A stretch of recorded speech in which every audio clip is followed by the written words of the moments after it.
सुदर्शन जी, जिनका असली नाम बद्रीनाथ शर्मा जी था, प्रेमचंद परंपरा के कहानीकार थे। उन्होंने भी प्रेमचंद जी की ही तरह हिंदी और उर्दू दोनों ही भाषाओं में लिखा। आइए आज सुनेंगे उनकी अत्यंत प्रसिद्ध कहानी हार की जीत, जो उनकी पहली रचना भी थी। माँ को अपने बेटे, साहूकार को अपने देनदार और किसान को अपने लहलहाते खेत देखकर जो आनंद आता है, वही आनंद बाबा भारती को अपना घोड़ा देखकर आता था। भगवत भजन से जो समय बचता, वह घोड़े को अर्पण हो जाता। वह घोड़ा बड़ा सुंदर था, बड़ा बलवान। उसके जोड़ का घोड़ा सारे इलाके में न था। बाबा भारती उसे सुल्तान कहकर पुकारते, अपने खाद से खरहरा करते, खुद दाना खिलाते और देख देख कर प्रसन्न होते थे। ऐसे लगन, ऐसे प्यार, ऐसे स्नेह से कोई सच्चा प्रेमी अपने प्यारे को भी न चाहता होगा। उन्होंने अपना सब कुछ छोड़ दिया था, रुपया, माल, असबाब, जमीन, यहाँ तक कि उन्हें नागरिक जीवन से भी घृणा थी। अब गांव के बाहर एक छोटे से मंदिर में रहते और भगवान का भजन करते थे, परंतु सुल्तान से बिछुड़ने की वेदना उनके लिए असह्य थी। मैं इसके बिना नहीं रह सकूंगा, उन्हें ऐसी भ्रांति सी हो गई थी। वे उसकी चाल पर लट्टू थे। कहते, ऐसे चलता है जैसे मोर घनघटा को देखकर नाच रहा हो। गांवों के लोग इस प्रेम को देखकर चकित थे। कभी कभी कनखियों से इशारे भी करते थे, परंतु बाबा भारती को इसकी परवाह न थी। जब तक संध्या समय सुल्तान पर चढ़कर 8-10 मील का चक्कर न लगा लेते, उन्हें चैन न आता। खड़क सिंह उस इलाके का प्रसिद्ध डाकू था। लोग उसका नाम सुनकर कांपते थे। होते होते सुल्तान की कीर्ति उसके कानों तक भी पहुंची। उसका हृदय उसे देखने के लिए अधीर हो उठा। वह एक दिन दोपहर के समय बाबा भारती के पास पहुंचा और नमस्कार करके बैठ गया। बाबा भारती ने पूछा, खड़क सिंह, क्या हाल है? खड़क सिंह ने सिर झुकाकर उत्तर दिया, आपकी दया है। कहो, इधर कैसे आ गए? सुल्तान की चाह खींच लाई। सच कहा, विचित्र जानवर है, देखोगे तो प्रसन्न हो जाओगे। मैंने भी बड़ी प्रशंसा सुनी है। उसकी चाल तुम्हारा मन मोह लेगी। कहते हैं देखने में भी बहुत सुंदर है। क्या कहना, जो उसे एक बार देख लेता है, उसके हृदय पर उसकी छवि अंकित हो जाती है। बहुत दिनों से अभिलाषा थी बाबा जी, आज उपस्थित हो चुका हूँ। बाबा और खड़क सिंह दोनों अस्तबल में पहुंचे। बाबा ने घोड़ा दिखाया घमंड से, खड़क सिंह ने घोड़ा देखा आश्चर्य से। उसने सैकड़ों घोड़े देखे थे, परंतु ऐसा बांका घोड़ा उसकी आंखों से कभी न गुजरा था। सोचने लगा, भाग्य की बात है, ऐसा घोड़ा खड़क सिंह के पास होना चाहिए था। इस साधु को ऐसी चीजों से क्या लाभ? कुछ देर तक आश्चर्य से चुपचाप खड़ा रहा।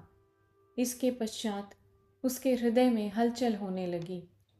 बालकों की सी अधीरता से बोला, परंतु बाबा जी, इसकी चाल न देखी तो क्या? बाबा जी भी मनुष्य ही थे। अपनी वस्तु की प्रशंसा दूसरे के मुख से सुनने के लिए उनका हृदय अधीर हो गया। घोड़े को खोलकर बाहर लाए और उसकी पीठ पर हाथ फेरने लगे। एकाएक उचक कर सवार हो गए। घोड़ा वायु वेग से उड़ने लगा। उसकी चाल देखकर, उसकी गति देखकर खड़क सिंह के हृदय पर सांप लौट गया। वह डाकू था और जो वस्तु उसे पसंद आ जाए उस पर अपना अधिकार समझता था। उसके पास बाहुबल था और आदमी भी। जाते जाते उसने कहा, बाबा जी, मैं यह घोड़ा आपके पास न रहने दूंगा। बाबा भारती डर गए। अब उन्हें रात को नींद न आती थी। सारी रात अस्तबल की रखवाली में कटने लगी। प्रतिक्षण खड़क सिंह का भय लगा रहता, परंतु कई मास बीत गए और वह न आया। यहाँ तक कि बाबा भारती कुछ लापरवाह हो गए और इस भय को स्वप्न के भय की तरह मिथ्या समझने लगे। संध्या का समय था। बाबा भारती सुल्तान की पीठ पर सवार होकर घूमने जा रहे थे। इस समय उनकी आंखों में चमक थी, मुख पर प्रसन्नता। कभी घोड़े के शरीर को देखते, कभी उसके रंग को, और मन में फूले न समाते थे। सहसा एक ओर से आवाज आई, ओ बाबा, इस कंगले की सुनते जाना। आवाज में करुणा थी। बाबा ने घोड़े को रोक लिया। देखा, एक अपाहिज वृक्ष की छाया में पड़ा कराह रहा है। बोले, क्यों, तुम्हें क्या कष्ट है? अपाहिज ने हाथ जोड़कर कहा, बाबा, मैं दुखियारा हूँ, मुझ पर दया करो। रामावाला यहाँ से 3 मील है, मुझे वहाँ जाना है। घोड़े पर चढ़ा लो, परमात्मा भला करेगा। वहाँ तुम्हारा कौन है? दुर्गादत्त वैद्य का नाम आपने सुना होगा, मैं उनका सौतेला भाई हूँ। बाबा भारती ने घोड़े से उतरकर अपाहिज को घोड़े पर सवार किया और स्वयं उसकी लगाम पकड़कर धीरे धीरे चलने लगे। सहसा उन्हें एक झटका सा लगा और लगाम हाथ से छूट गई। उनके आश्चर्य का ठिकाना न रहा जब उन्होंने देखा कि अपाहिज घोड़े की पीठ पर तनकर बैठा और घोड़े को दौड़ाए लिए जा रहा है। उनके मुख से भय, विस्मय और निराशा से मिली हुई चीख निकल गई। वह अपाहिज डाकू खड़क सिंह था। बाबा भारती कुछ देर तक चुप रहे और कुछ समय पश्चात कुछ निश्चय करके पूरे बल से चिल्लाकर बोले, जरा ठहर जाओ। खड़क सिंह ने यह आवाज सुनकर घोड़ा रोक लिया और उसकी गर्दन पर प्यार से हाथ फेरते हुए कहा, बाबा जी, यह घोड़ा अब न दूंगा, परंतु एक बात सुनते जाओ। खड़क सिंह ठहर गया। बाबा भारती ने निकट जाकर उसकी ओर ऐसी आंखों से देखा जैसे बकरा कसाई की ओर देखता है और कहा, यह घोड़ा तुम्हारा हो चुका है। मैं तुमसे इसे वापस करने के लिए न कहूँगा, परंतु खड़क सिंह, केवल एक प्रार्थना करता हूँ, इसे अस्वीकार न करना, नहीं तो मेरा दिल टूट जाएगा। बाबा जी, आज्ञा कीजिए, मैं आपका दास हूँ, केवल यह घोड़ा न दूंगा। अब घोड़े का नाम न लो, मैं तुमसे इस विषय में कुछ न कहूँगा। मेरी प्रार्थना केवल यह है कि इस घटना को किसी के सामने प्रकट न करना। खड़क सिंह का मुंह आश्चर्य से खुला रह गया।